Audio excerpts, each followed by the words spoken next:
What's up, people? I'm Shaggy, the Opinionated Hippie, continuing my deep dive into covers albums to find the best covers album of all time. It's going to be a long project. There's a lot of covers albums out there, tribute albums, whatever you want to call them. I'm not a fan of them. Really, there's only one I've ever really liked. Trying to find the other ones out there that I think are good. I'm just not behind the concept of a covers album. Drop a random cover on an album, cool, live, do whatever you want. But entire albums dedicated to covers, I usually just want to listen to the originals. So I'm looking for the ones that sort of transcend that and make covers albums interesting.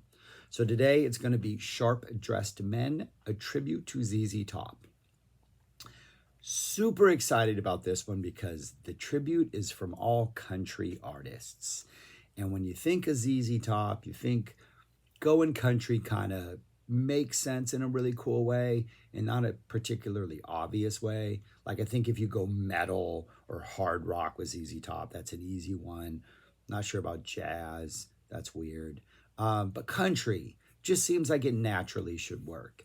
And sitting down to this, my big fear was that too many of the artists, if any of the artists, but my fear was that artists would try to like show that they weren't just country and they could do a little like Texas rock and be a little harder edge like ZZ Top, and I don't think that would be interesting. I want to hear these songs go pure, full, in over their heads country. I want pedal steel. I want twang. I want fiddle. I want every single country trope that's possible. Give me that with some ZZ Top lyrics, and we're going to be in heaven. And so on this album, there are 16 tracks. It was released in 2002. And I recognize many of the names, did not recognize all of the names.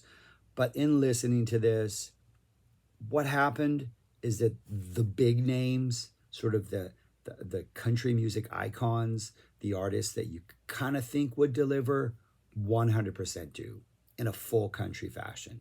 And all the lesser names, the bands were like, okay, I've kind of heard of you. I kind of haven't heard of you.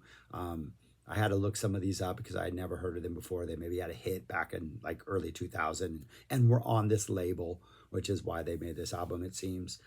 They try to get a little tough and a little rougher and a little like, I can sound like ZZ Top. I'm like, no, I don't want you to do that. So the big names, Brad Paisley, well, I'm assuming it's a pretty big name, nails it. Willie Nelson nails it. Anybody with the last name Williams, whether you're Williams Jr. or Williams III, nails it. And Dwight Yoakam. I'm sorry, but if you're on an album of covers or an album of anything and you see that Dwight Yoakam is on it, you better bring your A game because you know Dwight's going to bring his A game. And Dwight delivers what might just be the best cover on here, though Willie also does a good job, though the Williams family does a good job. Paisley does a good job.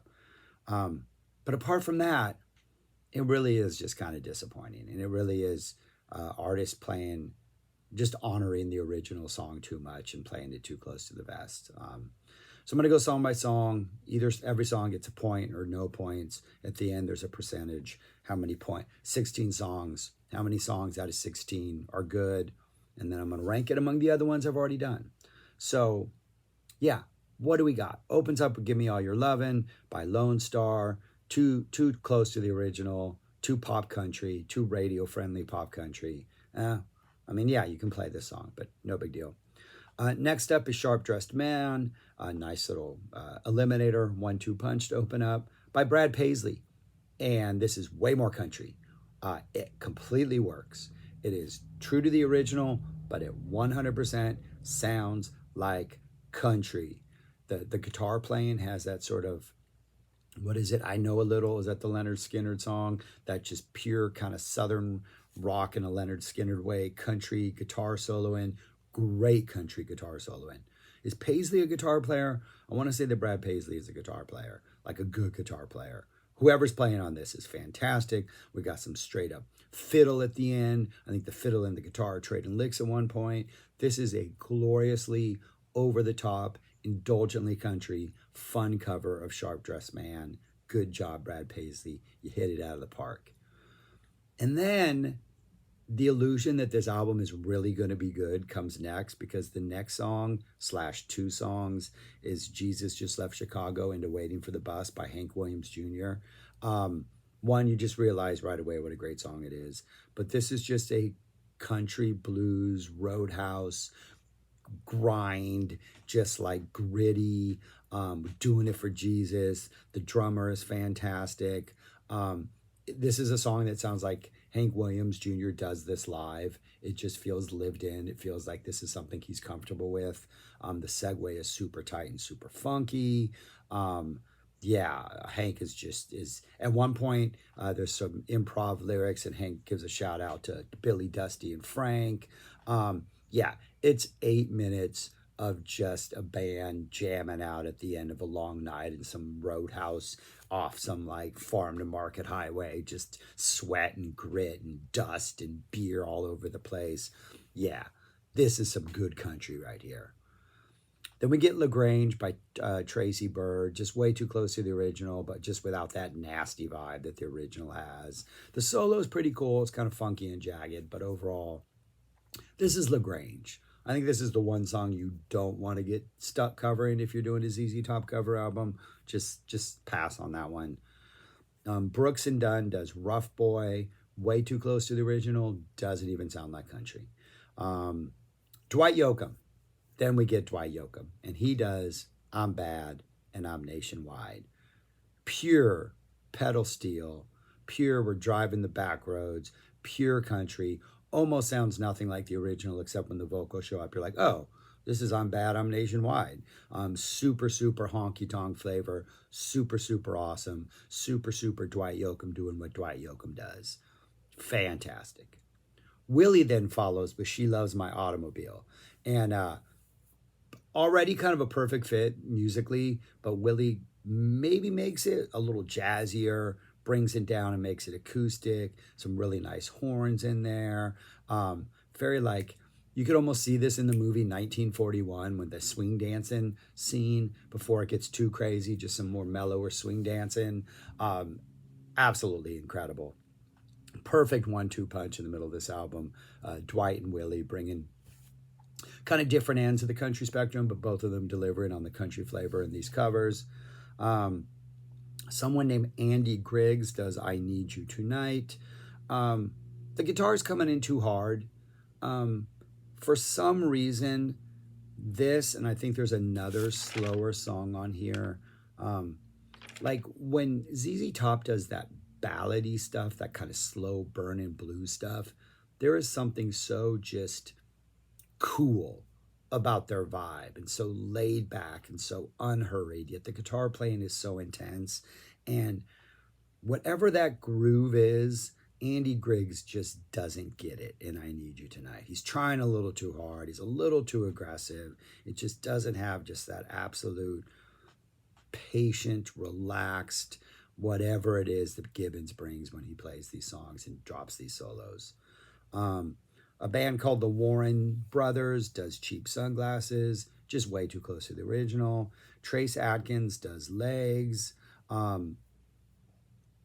It just sounds too much like the original. We even get some like electronic sounds that kind of seep in there. And Cheap Sunglasses does have a nice little jam that kind of turns into a Hendrix blues jam, but I don't know. It's just too little, too late, and it's not country. It's not country. A Hendrix blues jam is not country.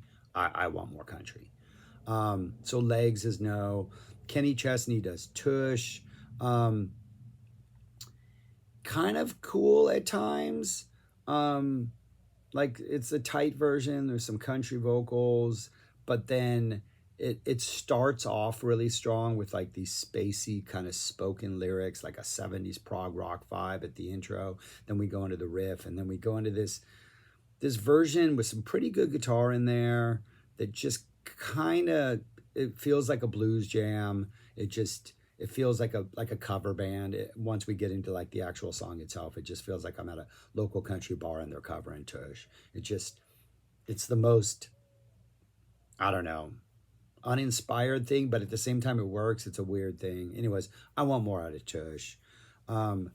Montgomery Gentry does Just Got Paid, too close to the original, too bluesy. A lot of these are just leaning into this like rocky or blues vibe instead of a country vibe. And maybe that's who they are as country artists. They bring the blues to the country. I don't know. I don't know them, but they're not doing much with ZZ Top.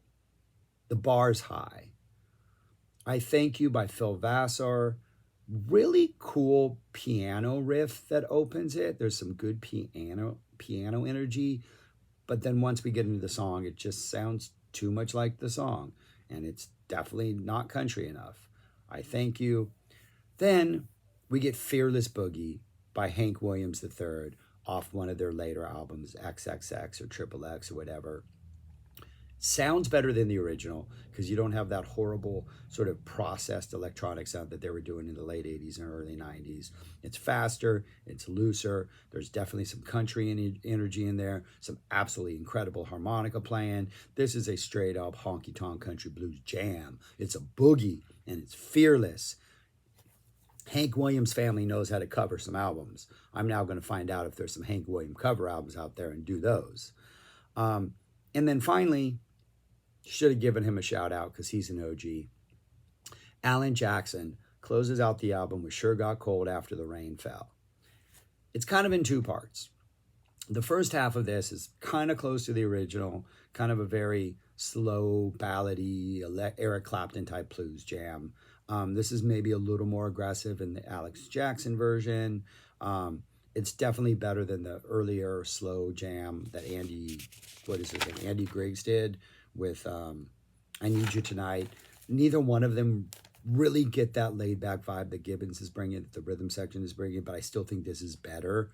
But then, after we go through like the normal part of the song, the last 2 minutes of this is just straight up honky tonk, hoedown. Everybody's got short solos, super upbeat, super celebratory, absolutely fantastic, indulgent, unnecessarily over the top, unnecessarily cheesy country. I think we got like a fiddle and a pedal steel and everything comes in those last 2 minutes.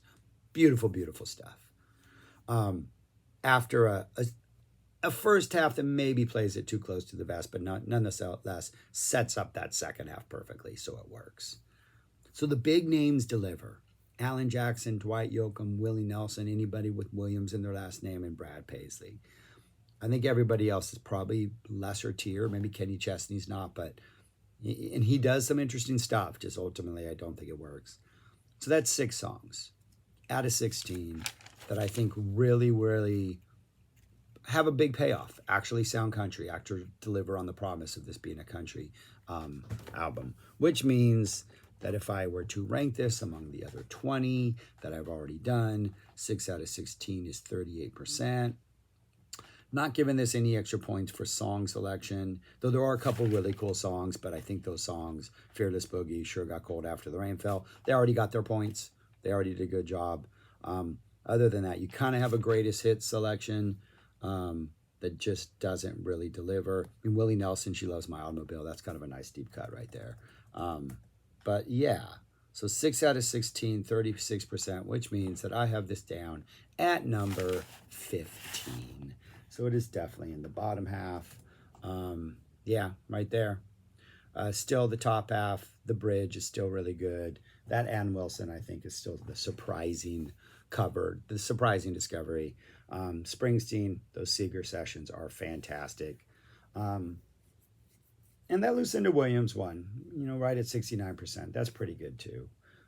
But yeah, this ZZ Top, it's down there with like Shaw Blades and dedicated to the Grateful Dead. Yeah, all right. That's my problem with most of these albums is these artists just play it too close to the vest and don't really take chances. I want to hear you take chances if you're going to do a covers album.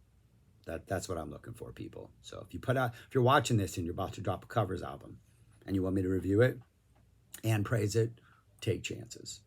All right, that's all I got for today. Thanks for watching. Peace. Subscribe, like, share, comment. Do those things. In peace. Talk to you later.